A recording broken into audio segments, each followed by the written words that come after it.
Scholars publish fewer articles and books as they become more and more senior. It's a cliché within academia, but it's not entirely false.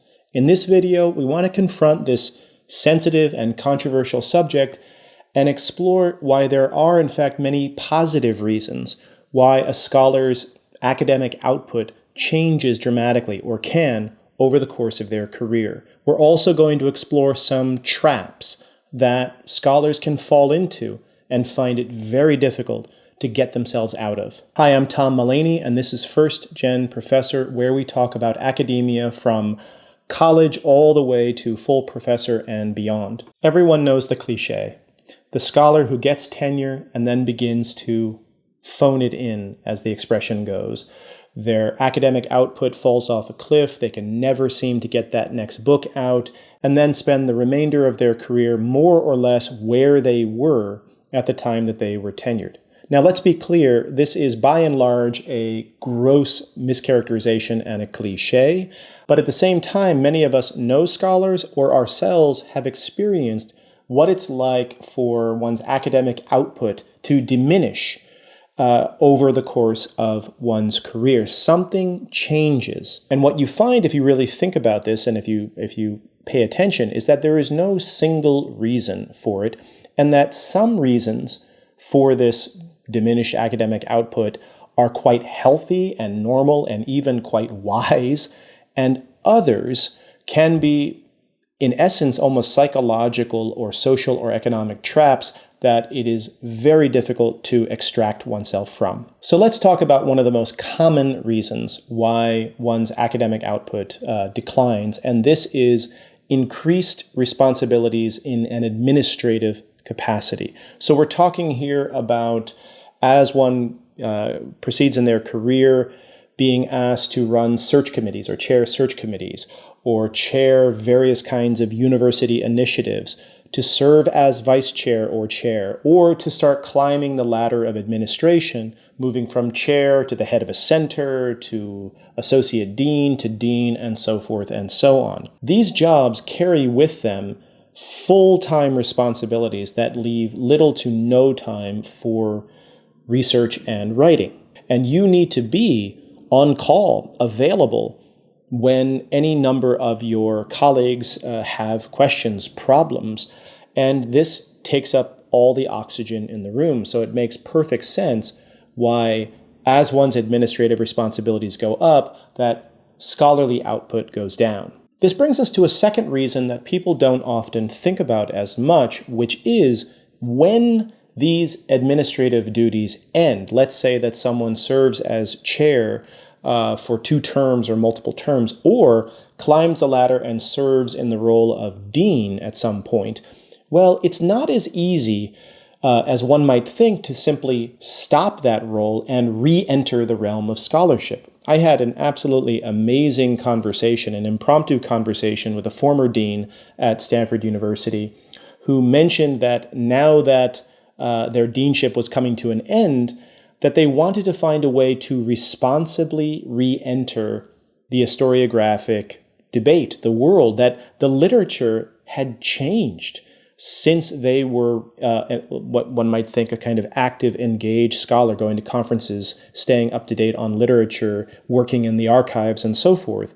And it's not as simple as, okay, now that I have my time back to me, I can just begin. You actually have to re-enter.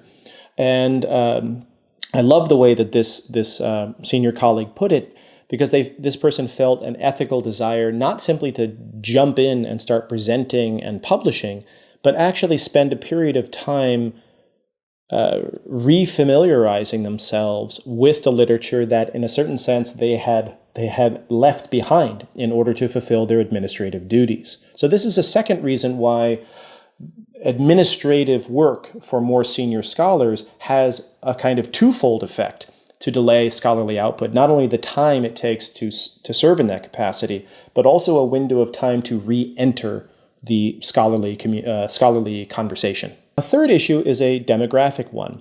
While there are certainly grad students and postdocs who have children, or have family members they take care of, and various kinds of social responsibilities. By and large, demographically speaking, the earlier you are in your career, the more likely it is that you are either single or do not have kids or do not have certain kinds of family obligations that more senior scholars, older scholars do. And so one natural progression, in a certain sense, of life on average is that as your career is going further and further along, chances are high that so are your familial responsibilities. And for anyone out there who is a parent, who takes care of an aging parent, you know that this is a full-time job unto itself. I can't just get up and get on a plane and head to archives in the People's Republic of China or Japan or parts of Asia or Western Europe the way I might have if I were to land a grant as a first or second or third year assistant professor. So now, even when I am invited to do keynotes or to do exciting workshops, all expenses paid, for the first time I know in my life, the default answer is, unfortunately, I may not be able to do that because I have responsibilities that I didn't have earlier in my life. And so that is not a senior-junior thing with regard to the profession itself, but of course it's a demographic thing that tracks on average along with one's career. A fourth issue is one that no one is aware of unless they get to this stage or if they've had a conversation with someone at this stage. And this I would describe as either a disillusionment or disenchantment or a transcendence of books and articles and all of the conventional modes of manifesting scholarship. As a grad student, even as an undergrad, but as a grad student, postdoc, assistant professor, we are inculcated with the idea that the manifestations of our research are peer-reviewed articles or books, depending upon what field we're in, and pre-circulated paper workshops and that sort of thing. But the more senior scholars you meet, the more you realize that many of them, having published 4 or 5 books in their life, begin to get to a place in their philosophy, their worldview, that asks, what is the point of a 6th book?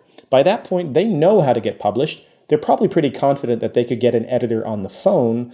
But they also know that these books derive them no material benefit. They know how few to zero royalties they've received. They're aware because of their publisher, because of Amazon, how many copies of their books were actually sold.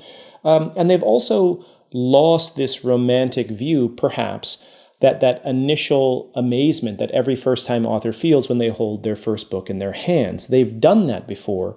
And so in those cases, it is not uncommon for a scholar who feels that way to stop publishing in conventional frameworks and to start exploring completely different forms of manifesting their scholarship.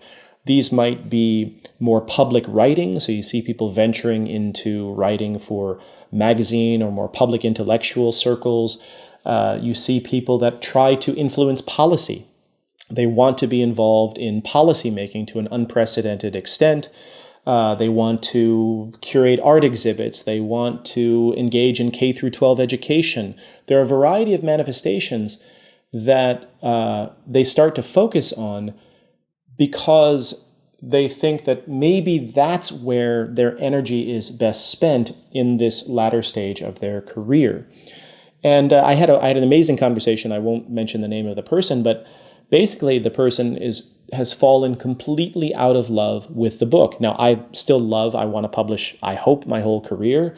But I get the sentiment, that after you've published 4 or 5 or 6 books, then you do start to ask yourself, well, if I boil it down and if I really get down to the core goals of manifesting my scholarship, then is this the best way to do it?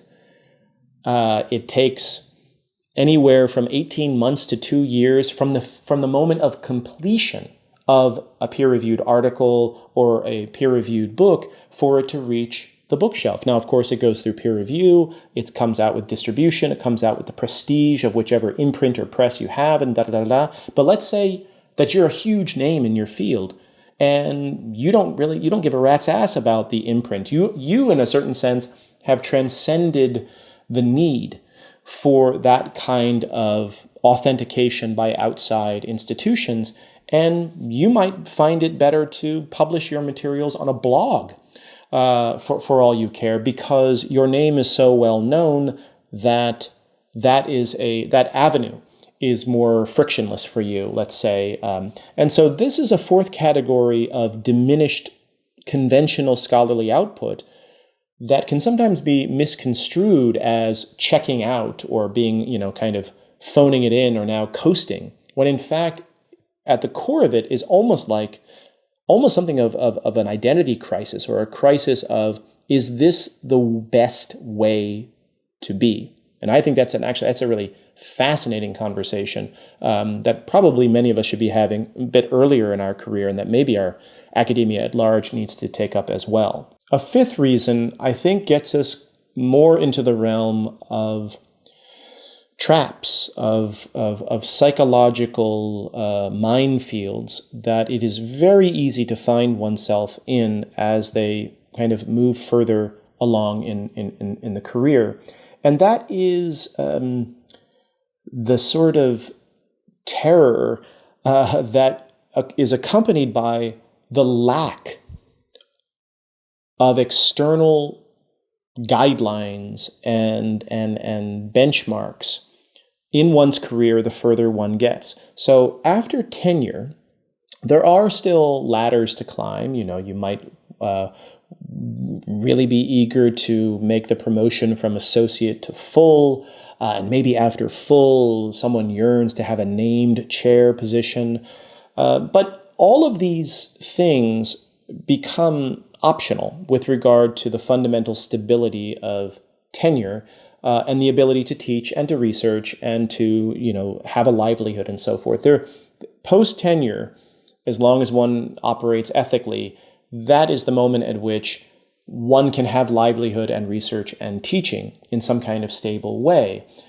Now, that sounds like an amazing thing, and it is, but it's accompanied by this very strange experience, which I'm starting to understand now, having become full professor, is the question of there are no deadlines anymore. I could take 5 years for a next project. I could take 20 years for a next project, and no one can really say one thing or another to me. They might hold me in higher or lower respect or regard, but there are no kind of progress reports or reappointment reviews and so forth and so on. And I am not saying that I think those things should exist. I am a big believer in tenure.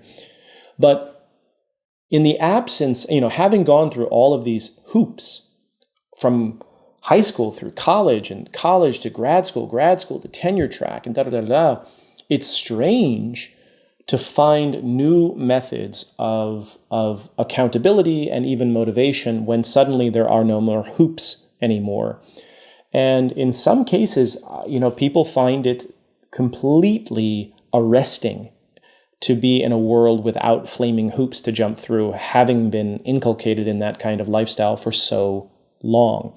And that is something that is so subtle and such a subtle trap that I'm a big believer that there is almost no way to get out of it without therapy, and I'm not joking, therapy, or almost the therapeutical equivalence of an incredibly close friendship and confidant relationship with someone that allows you to work through this mental block, this psychological trap, to be able to figure out, in the absence of all of these external metrics, intrinsically, why am I doing this, and how do I motivate myself in the absence of these things? A sixth issue, which is a mixture of, in my view, a kind of psychological trap, but also an entirely healthy response to movement through one's career, is what one might say is the over-familiarity with the journey ahead. If you are entering grad school, you have no idea how long a dissertation is going to take you. Yeah, people can tell you in a number of years. They can tell you it's going to take 6 to 7 years, but that's a total abstraction. That's like telling someone how long the Appalachian Trail is or something of this nature, or telling them how long a marathon is. Not until you walk the trail, run the marathon, finish a dissertation, finish a book, do you, in an embodied sense, know how long this thing takes and what it entails. But once you know it, then you know in your bones that venturing onto the next project is going to take that long, plus or minus. So people often say in passing that the moment of greatest despair on the Appalachian Trail is the halfway mark, because you know exactly how much awaits you. You know exactly how tired your body is and so forth. You almost know too much. There's some value to that naivete that you had before when you didn't know experientially, but now you do. And it is an entirely healthy response to that to get stuck, to be daunted by that fact. And once again, in my view, there is no inherent obvious way out of that except for either therapy explicitly or therapy by other means. That is to say that this is not an intellectual problem. It is not a question of just getting your hands on sources or making time for oneself. It runs deeper than that. It runs to issues of value and a sense of self and a sense of, who am I, what am I doing, and a variety of things. Now, some people try to bypass this issue, and you hear this a lot, that people, I'm from a book field, I work in history, and you often hear people that say, well, post-tenure, like if and after I get tenure, my second book is going to be kind of shorter, or it's going to be more brisk. It's not going to be a sort of thick, archivally based project. And sometimes that ends up being true. Sometimes that second book ends up being something more light and sort of trade and more kind of public focused. But oftentimes the person is basically lying to themselves, almost comforting themselves to believe that the second book is going to be easier in terms of time and sort of intellectual stress and processes than the first. It's almost like saying, I'm going to go easy next time because I know how hard this one. And then you run into these very same people a few years later, and lo and behold, they're actually doing a second project that is even richer and sort of thicker in a good way project than their first. And they're loving it, and they're in it, and they understand the value of it, and they're going to see it through. But there is something terrifying about getting to the end of a project of that kind of gravitas, that density, and then immediately saying, yeah, I'm going to do that again right now, right away. We often need to have these sort of psychological tricks to convince ourselves that the next time is going to be easier, that the second act is going to be shorter so we can sit through this opera. So just a reflection. I hope you got something out of this video. I know it's an uncommon one. If you did, please share it, give the video a like, and subscribe to the channel. Thank you again, and I'll see you next time.